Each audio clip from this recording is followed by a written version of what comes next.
India's most preferred retirement community, Ananya's Nana Nani Homes, Coimbatore, welcomes you for an exclusive inside tour for senior citizens.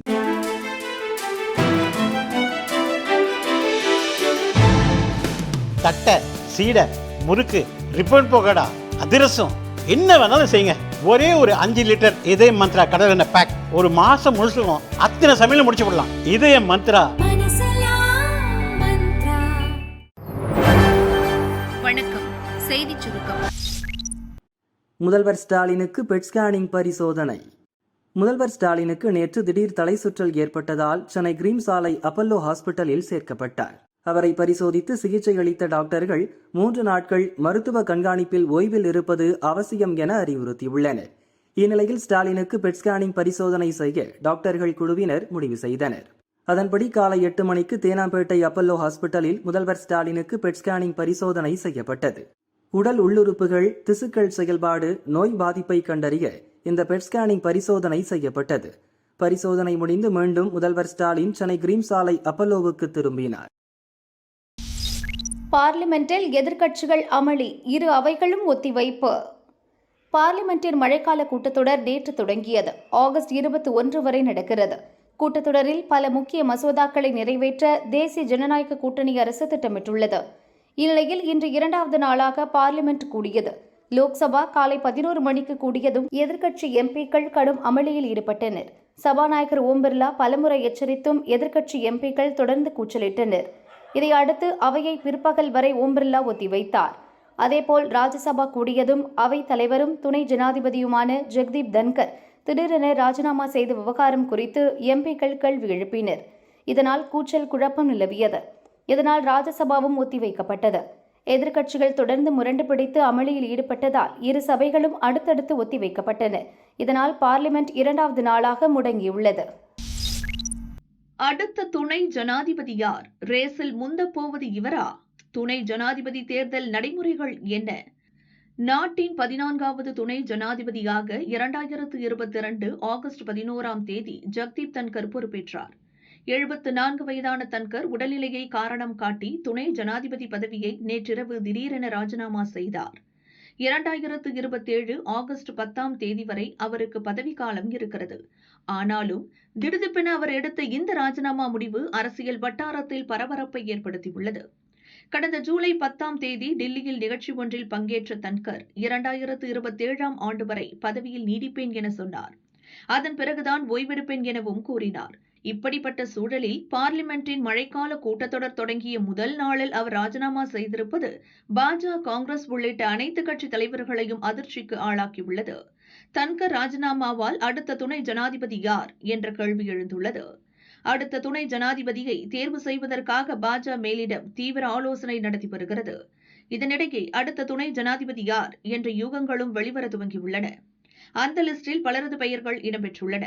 அதில் முன்னணியில் இருப்பது ராஜ்யசபா துணைத் தலைவர் ஹரிவன்ஷ் சிங். ஐக்கிய ஜனதாதளம் கட்சியைச் சேர்ந்த எம்பி. 2020 முதல் அவர் ராஜ்யசபா துணைத் தலைவராக உள்ளார். நிதிஷ்குமாரின் ஐக்கிய ஜனதாதளம் ஆதரவுடன் தான் இம்முறை மோடி பிரதமராகியுள்ளார். ஐக்கிய ஜனதாதளம் பாஜகவின் நம்பகமான கூட்டணி கட்சியாக மாறியிருக்கும் நிலையில் அடுத்த துணை ஜனாதிபதியாக ஹரிவன்ஷ் சிங் அறிவிக்கப்பட அதிக வாய்ப்புகள் இருப்பதாக கூறப்படுகிறது. ஜம்மு காஷ்மீர் கவர்னர் மனோஜ் சின்ஹா பெயரும் முக்கியமானதாக கருதப்படுகிறது. காரணம், இவர் பிரதமர் மோடிக்கு மிகவும் நெருக்கமானவர். 2017ஆம் ஆண்டு உத்தரப்பிரதேச சட்டசபை தேர்தலில் அதிக தொகுதிகளில் பாஜக வென்றபோது மனோஜ் சின்ஹா முதல்வராவார் என பேசப்பட்டது. ஆனால் யோகி ஆதித்யநாத் முதல்வரானார். 2020இல் மனோஜ் சின்ஹா ஜம்மு காஷ்மீர் கவர்னரானார். இப்படிப்பட்ட சூழலில் கடந்த 17ஆம் தேதி அவர் பிரதமர் மோடியை சந்தித்து 45 நிமிடங்கள் ஆலோசனை நடத்தினார். மனோஜ் சின்ஹா ஜம்மு காஷ்மீர் கவர்னராக திறம்பட செயல்பட்டு வரும் நிலையில் அவர் துணை ஜனாதிபதியாகலாம் எனவும் பேசப்படுகிறது. அடுத்ததாக இருப்பவர் மத்திய சுகாதார அமைச்சரும் பாஜக தலைவருமான ஜே.பி. நட்டா. பீகார் கவர்னர் ஆரிப் முகமது கானும் துணை ஜனாதிபதி பதவிக்கான ரேஸில் இருக்கிறார். போட்டியில் இருக்கும் இன்னொரு நபரின் பெயர் பலருக்கு ஆச்சரியத்தை அளித்துள்ளது. அவர் ஜம்மு காஷ்மீர் முன்னாள் முதல்வரும் முன்னாள் காங்கிரஸ் தலைவருமான குலாம் நபி ஆசாத் தான். காங்கிரஸில் இருந்து கொண்டே பிரதமர் மோடியை புகழ்ந்து பேச துவங்கினார். இதனால் அவரை காங்கிரஸ் மேலிடம் ஓரம் கட்டிய நிலையில் 2022 காங்கிரசிலிருந்து விலகி ஜனநாயக முற்போக்கு ஆசாத் கட்சி என்ற கட்சியை துவங்கினார். அடுத்த துணை ஜனாதிபதி யார் என்பதை தேசிய ஜனநாயக கூட்டணி கட்சிகளுடன் விரைவில் கலந்து பேசி பிரதமர் மோடி முடிவெடுப்பார் என எதிர்பார்க்கப்படுகிறது. ரகசிய கூட்டம் நடத்திய இளங்கோவன் ஆதரவாளர்கள் என்ன காரணம்? ஈரோடு கிழக்கு தொகுதி காங்கிரஸ் எம்எல்ஏவாக இருந்த EVKS இளங்கோவன் கடந்த ஆண்டு டிசம்பர் 14ஆம் தேதி உடல்நலக் குறைவால் காலமானார். அவரது மறைவுக்கு பின் இரண்டாவது மகன் சஞ்சய் இடைத்தேர்தலில் போட்டியிட இளங்கோவன் ஆதரவாளர்கள் விரும்பினர். ஆனால் திமுக அத்தொகுதியை காங்கிரசுக்கு விட்டு தராமல் போட்டியிட்டு வெற்றி பெற்றது. இளங்கோவன் ஆதரவாளர்கள் அதிருப்தி அடைந்தனர்.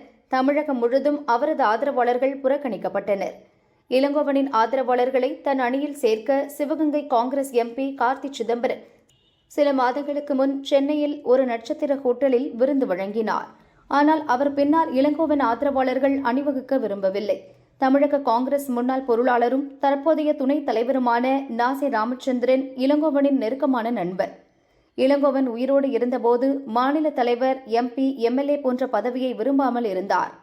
இளங்கோவன் ஆதரவாளர்களான மாநில நிர்வாகிகள், மாவட்ட தலைவர்கள் சிலர் அதிமுக மற்றும் விஜய் கட்சியில் இணைவதற்கு தூது அனுப்பியுள்ளனர். இதை அறிந்த நாசே ராமச்சந்திரன், துணைத் தலைவர் APCV சண்முகம் ஆகியோர் இளங்கோவன் ஆதரவாளர்கள் காங்கிரஸ் கட்சியிலிருந்து வெளியேறாமல் தடுக்க அவர்களை ஒருங்கிணைக்கும் முயற்சியில் ஈடுபட்டுள்ளனர். அவர்கள் தலைமையில் சென்னையில் உள்ள நட்சத்திர ஹோட்டலில் ரகசிய கூட்டம் நடந்தது. அதில் முன்னாள் மாவட்ட தலைவர்கள் M. ஜோதி, ரங்கபாஷ்யம், சிவராமன், குலாம், AG சிதம்பரம் உட்பட 25 பேர் பங்கேற்றனர். அதில் இளங்கோவனுக்கு சிலை அமைக்க வேண்டும், தலைவர் பதவியை நாசே ராமச்சந்திரன் அல்லது APCV சண்முகத்துக்கு டெல்லி மேலிடத்திடம் கேட்க வேண்டும், இளங்கோவன் தேசிய பேரவை துவங்குவது, வரும் சட்டசபை தேர்தலில் இளங்கோவன் ஆதரவாளர்களுக்கு கணிசமான தொகுதிகளை பெறுவது குறித்து ஆலோசிக்கப்பட்டுள்ளது. அடுத்த மாதம் 24ஆம் தேதி தேசிய பேரவையின் முதல் கூட்டத்தை சென்னையில் நடத்தவும் முடிவெடுக்கப்பட்டுள்ளதாக தகவல் வெளியாகியுள்ளது. துணை ஜனாதிபதி ராஜினாமா முடிவில் ஒளிந்திருக்கும் காரணம். துணை ஜனாதிபதியும் ராஜ்யசபா தலைவருமான ஜெகதீப் தன்கர் திடீரென ராஜினாமா செய்தது விவரிக்க முடியாத அதிர்ச்சியை தருவதாக காங்கிரஸ் பொதுச் செயலாளர் ஜெய்ராம் ரமேஷ் கூறியுள்ளார். நேற்று நண்பகல் 12:30 மணிக்கு அலுவல் ஆலோசனை குழுவுக்கு தலைமை தாங்கினார். நட்டா, கிரண் ரிஜிஜு உள்ளிட்ட பெரும்பாலான உறுப்பினர்கள் கலந்து கொண்டனர். சிறிது நேர விவாதம் முடிந்த பின்னர் மீண்டும் மாலை 4:30 மணிக்கு கூட முடிவு செய்தது. அதன்படி ஜெகதீப் தன்கர் தலைமையில் மீண்டும் குழு கூடி நட்டா, கிரண் ரிஜிஜு வருகைக்காக காத்திருந்தும் அவர்கள் வரவே இல்லை. 2 மூத்த அமைச்சர்களும் கலந்து கொள்ளவில்லை என்பது ஜெகதீப் தன்கருக்கு தனிப்பட்ட முறையில் தெரிவிக்கப்படவில்லை. அவர் கோபமடைந்து இந்த குழு கூட்டத்தை இன்று மதியம் 1 மணிக்கு மாற்றினார். நேற்று மதியம் 1 மணி முதல் மாலை 4:30 மணிக்குள் ஏதோ ஒன்று நடந்திருக்கிறது. இப்போது ஜெகதீப் தன்கர் ராஜினாமா செய்துள்ளார். அதற்கு அவர் உடல்நல பாதிப்பு பற்றிய காரணங்களை சொல்லியிருக்கிறார். அதை மதிக்க வேண்டும். ஆனால் அவரது ராஜினாமாவுக்கு அதைவிட வேறு ஏதேனும் ஆழமான காரணங்கள் உள்ளதாகவும் ஜெய்ராம் ரமேஷ் குற்றம் சாட்டியுள்ளார். இடஒதுக்கீடு கோரி போராட்டம், 20 பாமகவினர் மீது வழக்கு. வன்னியர்களுக்கு 10.5% இடஒதுக்கீடு வழங்க கோரி பாமக தலைவர் அன்புமணி தலைமையில் விழுப்புரத்தில் ஆர்ப்பாட்டம் நடைபெற்றது. இதில் பல ஆயிரக்கணக்கான பாமக தொண்டர்கள் கலந்து கொண்டனர். ஆர்ப்பாட்டம் நடந்தபோது பாமகவினர் அரசு பஸ்கள் மீது ஏறியும் சாலையின் குறுக்கே வேன்களை நிறுத்தியும் முழக்கமிட்டனர். பட்டாசுகளும் வெடிக்கப்பட்டன. இதனால் விழுப்புரம் புதிய பஸ் நிலையம் அருகே திருச்சி நெடுஞ்சாலையில் போக்குவரத்து பாதிக்கப்பட்டது. புதிய பஸ் நிலையம் முன்பு திமுகவினர் வைத்திருந்த பேனர்களையும் பாமகவினர் கிழித்து சேதப்படுத்தியதாக திமுக தரப்பில் விழுப்புரம் தாலுகா போலீசில் புகார் அளிக்கப்பட்டது. அதன் பேரில் 20 பாமக நிர்வாகிகள் மீது போலீசார் வழக்கு பதிவு செய்து விசாரணை நடத்தி வருகின்றனர். மகனுக்கு மட்டும் வாழ்த்து, மற்றவர்கள் நீக்கமா? வன்னியர் சங்கம் கேள்வி. பாமகவில் அப்பா மகன் மோதல் நீடித்து வருகிறது. அன்புமணி ஆதரவாளர்களை ராமதாஸ் நீக்குவதும், பதிலுக்கு ராமதாஸ் ஆதரவாளர்களை அன்புமணி நீக்குவதும் தொடர்ந்து வருகிறது. இந்நிலையில் வன்னியர்களுக்கு 10.5% இடஒதுக்கீடு வழங்க மறுக்கும் திமுக அரசை கண்டித்து சில தினங்களுக்கு முன் விழுப்புரத்தில் அன்புமணி தலைமையில் ஆர்ப்பாட்டம் நடந்தது.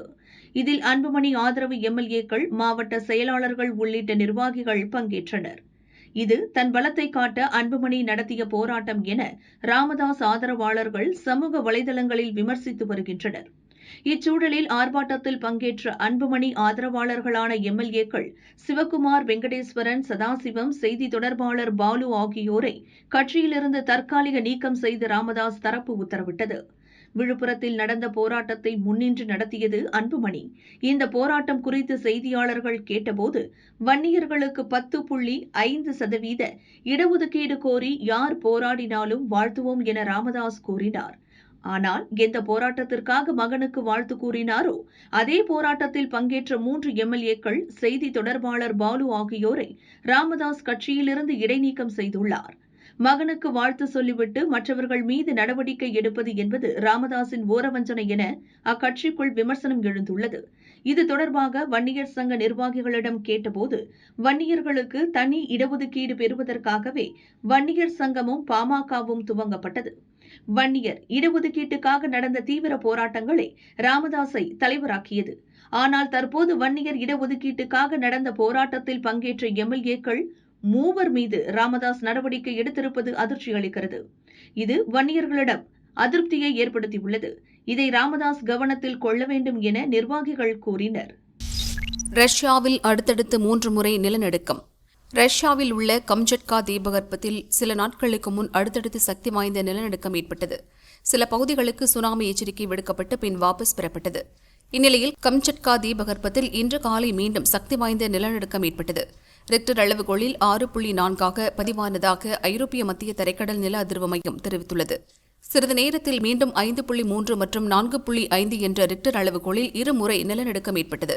மொத்தம் 3 முறை நிலநடுக்கம் பதிவாகியுள்ளதாக ஐரோப்பிய மத்திய தரைக்கடல் நில அதிர்வு மையம் கூறியுள்ளது.